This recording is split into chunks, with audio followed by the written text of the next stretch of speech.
하나님 우리 아버지와 주 예수 그리스도께서 은총과 평화를 여러분에게 내려주시기를 빕니다. 인간의 삶은 선택의 연속이라고 할 수 있습니다. 세상에 인간으로 태어난 것도 따지고 보면 부모들의 선택에 의한 결과입니다. 직간접적으로 영향을 받았다는 의미입니다.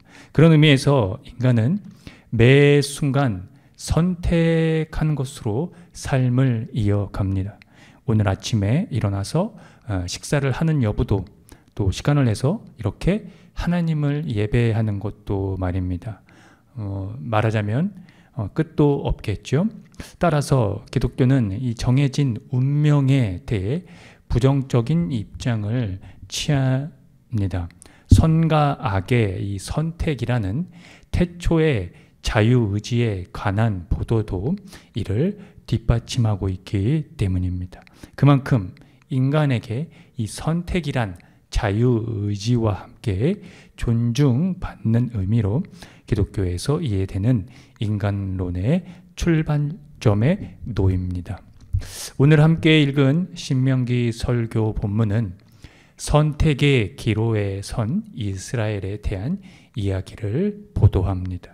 신명기 책 전체에서 절정에 이르는 모세의 세 번째 설교로 유명한 대목인데요.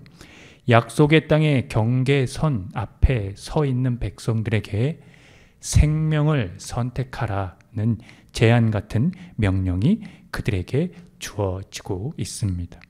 생명과 번영 그리고 죽음과 파멸이 바로 그것입니다.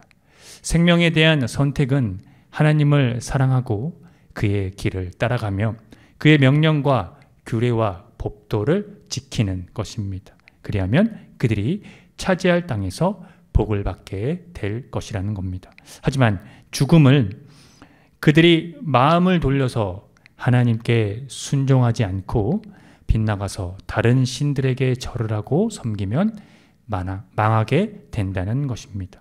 이렇듯 모세는 생명과 사망과 복과 저주를 그들 앞에 내놓았습니다. 이제 선택은 이스라엘에게 달려 있습니다. 그들이 자손들과 함께 복을 받으려면 생명을 선택할 것이고 저주를 받으려면 사망을 선택하는 것이지요. 대단히 초등학문 같은 내용이지만 인간의 삶이 그리 만만치가 않습니다.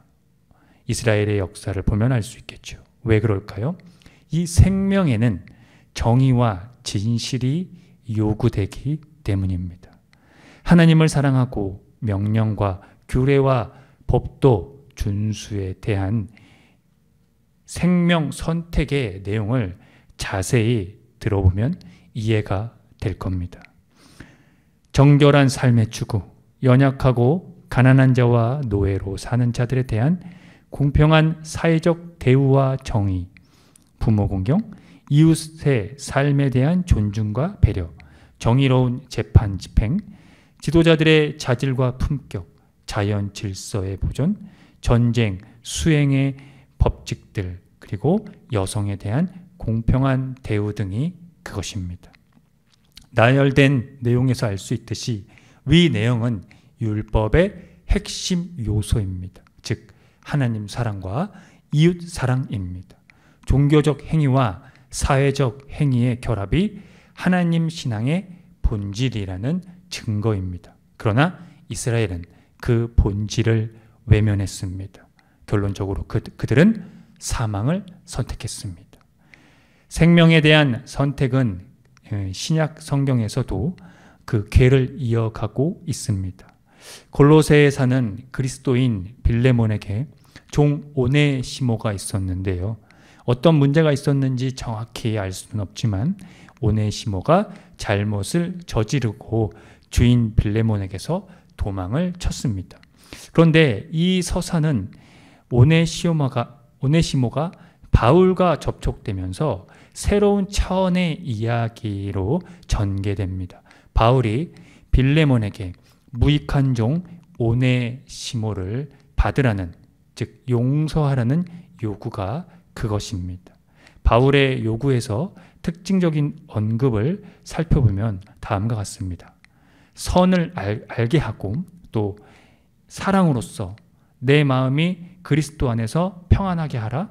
마지막으로 오네시모를 영접하기를 내게 하듯 하고입니다. 이제부터는 오네시모를 종으로서가 아니라 그리스도 안에서 종 이상으로 곧 사랑받는 형제로 맞아주라는 것이죠.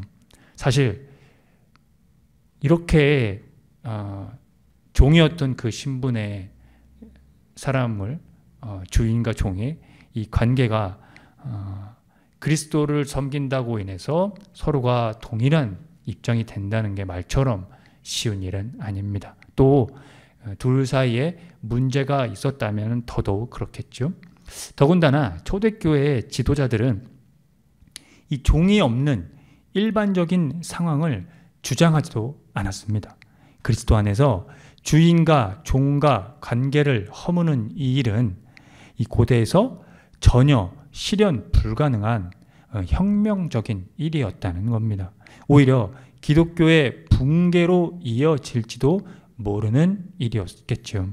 하지만 바울은 이 사건이 개별적인 것이라 할지라도 마무리되기를 바랐습니다. 빌레몬의 선택이 생명이 되기를 간절히 원했던 것이죠. 한편으로 바울의 이런 요구가 앞서 말씀드린 대로 무리가 있어 보일 수도 있습니다만 예수 그리스도의 십자가와 부활의 사건을 놓고 볼 때는 이해가 가능합니다. 예수께서는 오늘 우리에게 이 생명 선택의 절정을 말씀하고 계시기 때문입니다. 누구든지 자기 십자가를 지고 나를 따르지 않는 자도 능히 내 제자가 되지 못하리라와 누구든지 자기의 모든 소유를 버리지 아니하면 능히 내 제자가 되지 못하리라가 그것입니다. 자기 십자가는 자기 부정을 가리킵니다. 기독교 인간론의 궁극적인 핵심이기도 한데요.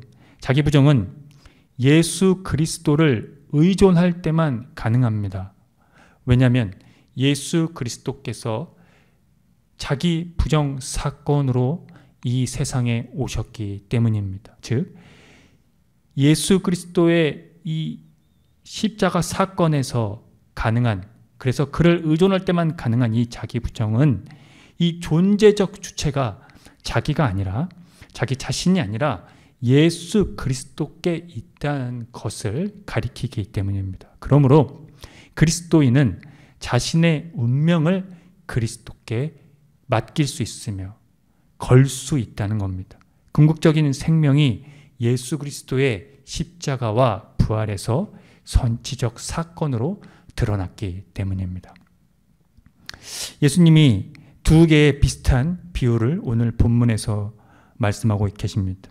하나는 망대를 세우고자 할 때는 드는 비용을 계산하는 것과 다른 하나는 임금이 싸우러 갈 때 대적할 수 있을지 헤아리는 것입니다.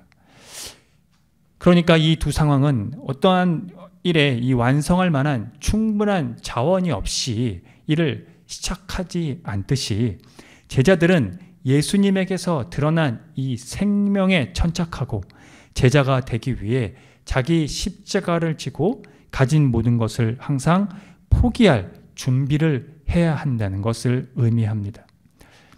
여기서 자기 십자가를 지고 가진 것을 포기하라고 해서 마음 한구석이 불편한 분이 계실지도 모르겠습니다. 그러나 여러분, 오해는 하지 마십시오. 실제 무거운 십자가를 지라는 의미가 아니고 현재 가지고 있는 전부를 다 팔아서 하나님께 바치라는 의미도 아닙니다.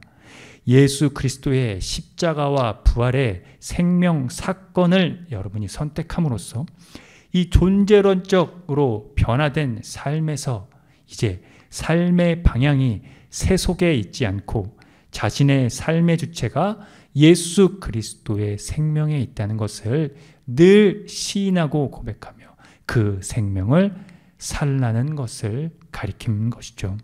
그 선택을 한 사람만이 바울이 우리가 살아도 주를 위하여 살고 죽어도 주를 위하여 죽나니 그러므로 사나 죽으나 우리가 주의 것이도다 것이로다라고 한 이 고백을 이해할 수 있으며 동시에 함께 그 고백을 할 수 있지 않을까요? 여전히 우리 삶에는 생명과 사망과 복과 저주가 놓여 있습니다. 저는 여러분과 함께 생명을 선택하고 그 생명을 누리면서 살기를 늘 바라겠습니다. 그것이 예수님의 생명을 나눈 운명의 공동체이니까요. 함께 기도하겠습니다.